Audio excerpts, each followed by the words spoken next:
Hi then guys, welcome to the last video in this little series of navigation videos. This video is a bit of a culmination and a bit of refresher training. I'm going off the fact that you've actually had some navigation training before and you know certain bits and pieces. So it's just a bit of how to actually, the difference between compasses, how to actually look after the compass and keep it safe, and how to incorporate using your paces when you've done your bearings, so you can use the two together, get yourself a little route card and you've actually got an idea of what you're doing. So like I said, that's all it's for. It's not a perfect lesson. It's not giving you from A to B, hero to zero to hero. It's literally a little bit of refresher training. I am going to be running the courses next year, the navigation courses, taking you from the basic level up to more advanced, but that will come out in the future. Hope you enjoy the video, guys, and look out for the next ones that are coming along. Right then guys, so we're actually going to look at now how we actually take a bearing, and we're going to incorporate that into how we would use our paces with that. So you can see down here we've got two compasses. Both at a glance look pretty much the same. Now this is what you've got to work out before you go out there. Now the military use mils, and that's what this compass is here. This is a military compass. Civilians, cadets, they will use degrees, which is what this compass is here. Now when you look at them straight away, like I said, they do look very, very similar. Now, there are differences, the big one being the degrees and the mils. So this compass here will go up to 6,400 mils, which is on the north pointer here. On this one here, we go to 360 degrees.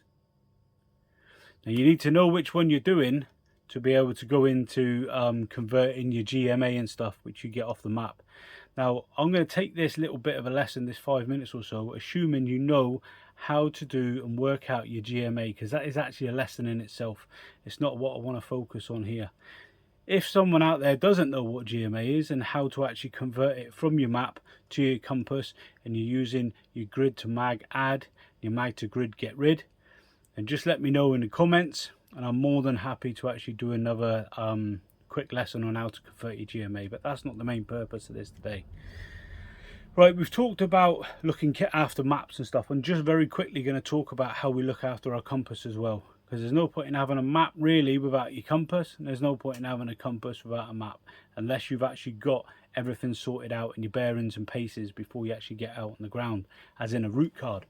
So to look after them then, there are different ways of looking after it. We want to try and keep it as safe as we can, and we don't want it to snap. There's nothing worse than having a snap compass. Now what I've got here is 3 different ways we can do that, going from very, very cheap to quite expensive. And the first one is this. All it is, very basically is a roll mat.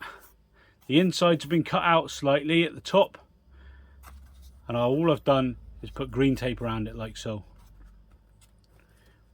Get a compass, slide it in, and it sits in there nice and snug. Very, very cheap way of looking after your compass. That way, if you do drop it, you do bang it, you're not going to do it any damage. You're definitely going to reduce the damage that you would do if it was just out in the open. Very, very simple way of doing it, and it costs next to nothing, literally next to nothing. So the next one you can get, this is what I use when I'm out with military wise. It's a very, very simple pouch that someone's put together. I honestly can't remember where I got it from, but it only cost me about 5 or 6 quid. Done in multicam. It's got a little loop in it. Lost my pen. Just on my pencil there. There it is. It's got a little eyelet there, so you can actually hook through your string, your lanyard, so it doesn't fall out and you don't actually lose it, either your compass or the pouch. All it simply does is slot in there. Just gives you that little bit of protection. That'll go into my day sack or into my webbing, depending on where I'm carrying it at the time. Like I said, that's the next step up. You're looking at about probably £10 for one of them now, all the way up to something like this, which someone's actually given me. It was very kind of him. This one here is what I would use in Civvy Street if I was wandering around, and this one here is made of Kydex. It's got a big holder on the back that you can clip onto your belt or the side. Very, very strong bit of kit, and all your compass does, open it up slightly at the side, your compass pops in there. It's locked in, so it's not actually going to fall out. It's quite a big bit of kit, but it's a good bit of kit. It's not actually going to, I honestly couldn't tell you where he got it from. If he's on here and he watches the video, maybe he can say, just to give a lad a bit of a chuck up. And to open it up, you literally just prise the sides open and it'll pull back out again. A bit extreme for everyday use. It is quite a heavy bit of kit, but if you want to protect your compass, Kydex is not going to let it snap inside there. It's just three very quick ways you can actually look after your compass when you're out on the ground, going from very cheap to very expensive. Right then guys, so very quickly then, we're going to go through the parts of the compass. Now again, this is just a reminder, both of these are pretty much the same. It actually says on them 1 in 50, 1 in 50, 1 in 25, 1 in 4. 1 in 4 is what Harveys tend to use. OS maps normally go for a 1 in 25, 1 in 50 or a 1 in 10. Down the sides, you've got your scales with your millimeters on one side and your inches on the other. This is a big one here, especially when you get older, like for myself. This is your magnifier, so you can actually see what you're looking at, especially on some of these maps. If you look up here, this one here is of the Cullen Hills. This part up here has got loads and loads of little bits of crags in. If you've got to actually orientate yourself around somewhere like the Cullen Hills, you're really, or the Cullen Mountains more like, never mind hills, you're really looking to see what sort of path you can get, and that's where your magnifier comes in. A very useful bit of kit. So the thing it sits on then is your base plate, your index pointer, which is this line here, and your direction arrow, which is this one here. Now some people do use different wording for this, but it basically means the same thing. Your dial, your twisty dial here, or your bezel, depending on what one you want to call it, your housing, and your needle. If your needle is not free flowing, like that one is there, if it just sticks in one place, if you turn this and the needle turns with it, there's something wrong with your compass. Always check it before you go out. As you can see, both of these compasses are right. They're both pointing in exactly the same direction, towards north. Your orienteering lines. If you come across a compass that has not got any orienteering lines, it's a very old compass, get rid of it. They will come apparent in a second when you're taking your bearing. If you haven't got any orienteering lines, it's going to be pretty hard to take your bearings. Right then guys, that is the basics of what a compass is. As long as you know where your arrow is, you've got your lines in there, your bezel works, and you can read your bezel. Again, some of the numbers tend to go skew if it's been used a lot. And your compass is in one piece, you can pretty much take a bearing. We're going for layman's terms here. Now, like I said, that was just a quick reminder of the different parts of the actual compass. I'll get rid of that one for now, just literally because this one's in front of me. It doesn't make a difference with the way you actually take a bearing as to whether you've got a military compass or a civvy compass anyway. So the way I'm going to work it then, I'm literally going to cover something. I'm going to do a quick bearing and I'm going to explain how that would come apparent with the pacings that I've already demonstrated on previous ones. So to zoom in a little bit so you can actually see what I'm looking at. I have to move this over a little bit. Try and get it so you can actually see. There we go. Right then guys, we're going to look at this tiny little town here called Elgol. I might pronounce that wrong. I'm sure there's someone from Sky that's going to be shouting at me if they see this and I've just pronounced it completely wrong. But that's what we're going to call it. Now within this little town here, we're going to find something to focus on. So we're going to get dropped off. Someone's going to come down this road and drop us off. And we're going to say they're going to drop us off at this first house here.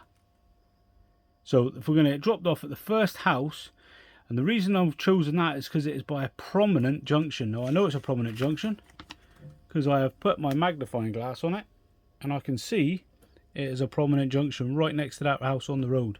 It is the first house in the town that is next to a junction and right next to the road. So I should be able to spot it reasonably easily. So that's where I'm going to get dropped off. Now to take my bearing, all I'm going to basically do is I am going to line up my compass. Now I know I'm not going to be going through people's houses and people's gardens because there is a road there, but I'm still going to make sure I've got a bearing. Now my first bearing I'm going to take to this prominent road junction up here, prominent road stroke track junction up the top here. The reason I'm going to do that is because it's the first road or track junction going up here, so it should be relatively easy to find. So I'm going to class that as my first leg. So I'm going to line up, I'm going to put one edge of my compass on the road junction with the house and the other edge on the road junction with the track. That is as the crow flies. Now you are going to go down the road, but I'll explain in a second why we're going to do it. Now, from here, I'm assuming you've actually done this before. If you haven't, this is a more in-depth lesson. That's why I'm going through it relatively quickly. I'm going to line my orienteering lines up with the blue grid lines that are inside.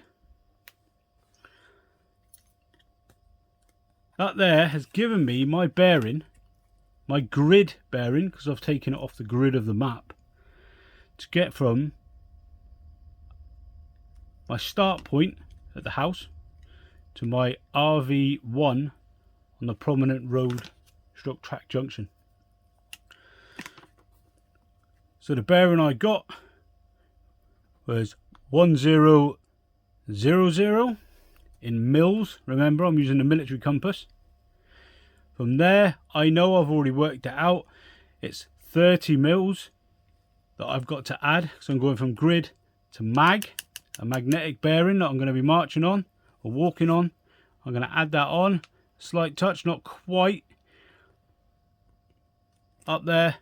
And that there will have given me my bearing.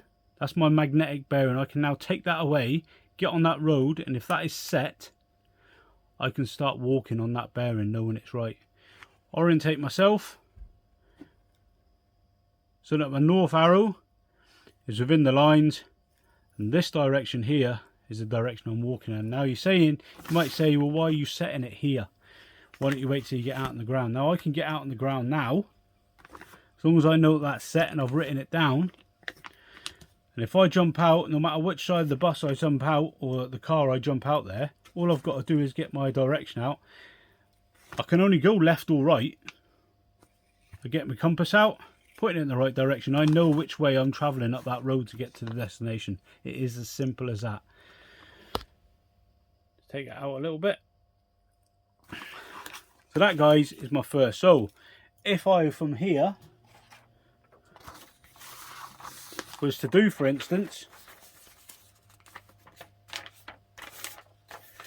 get a bit of paper,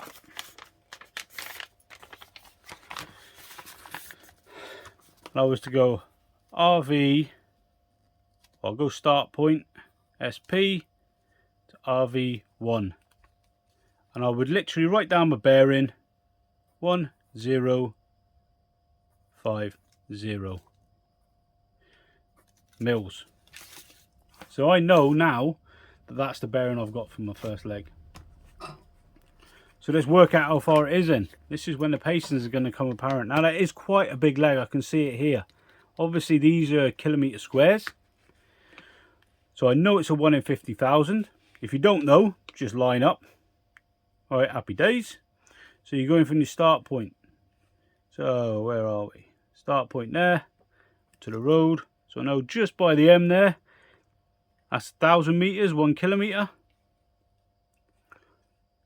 Next one, up to the edge. And we're looking at about, give or take a couple of metres, an extra 5. So that's 1,500 metres. Like I said, that's quite a big leg. Write that down.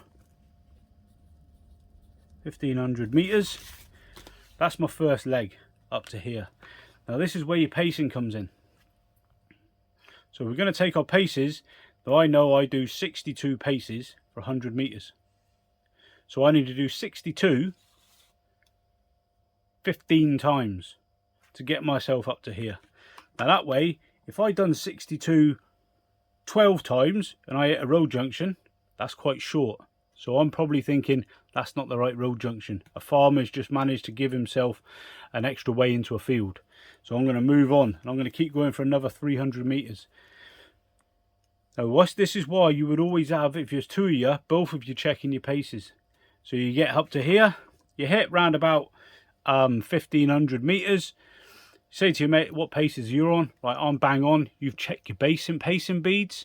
You've gone down, even if you use all yours and go up to 1,000, you use them all. You say to your mate, right, you take your next 500. When he comes up to 500, like, what are you on? That's me just short, right, happy days. We're there or thereabouts. That's the right place. You know you're at RV1. It's prominent track junction. That's the easy bit. The next bit, and I'm going to be very quick with this, is going to do exactly the same again, but we're going to head for the corner of this wood. And zoom in a little bit. Going to head for the corner of this wood down here. So this time we're going from here to here. Quickly line up. Doesn't take long. It's no dark art.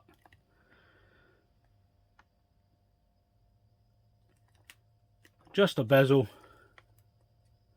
We've got just over 1100. So we know we're going to add our 30 on. So we'll take it up slightly. 1150 is our next bearing. So that would be from RV1 to RV2. And I said 1150 mils. Now this time we're going across open ground. So what you could do is aim off. Again, that's another lesson. We're going to go through that in another lesson. But from here, we're going to check our basins out, and we're looking at about 850 meters to get up to there. Write it down, 850 meters. We know that we're going downhill because we can see through the contour lines. So things like that you would write on your route card as well. We'll be going downhill in a direction towards a large wooded area, which is down here. And what you're going to do is you're going to hit the wood line and you work your way down to the prominent corner of the wood. From here you should be able to, well, you will be able to see the sea from there, but that just gives you a guide of how basically to get there. Now, like I said, these numbers here are what you're looking for when you're actually doing your paces. So you're looking for 850 meters, will be 8 beads down plus a half, so you know when it's coming up. It's little things like that that you need to be thinking about when you're doing it. You need to remember to use your base and beads. Now, if you use your bearings, your distance with your pacings involved, you cannot go far wrong. You just have to use it and use it correctly. If you've got any other questions about how to do it, map reading, navigation is no dark art once you know what you're doing. The big thing about it is being able to use this correctly, writing down and getting your bearings done correctly, and being safe and having trust in what you've actually written down and the knowledge you've got. That's that one then, guys. Like I said, it did go on a little bit, but I just wanted to get the basics of how your bearings and your paces actually become apparent and when you're getting your bearings. Thanks for watching.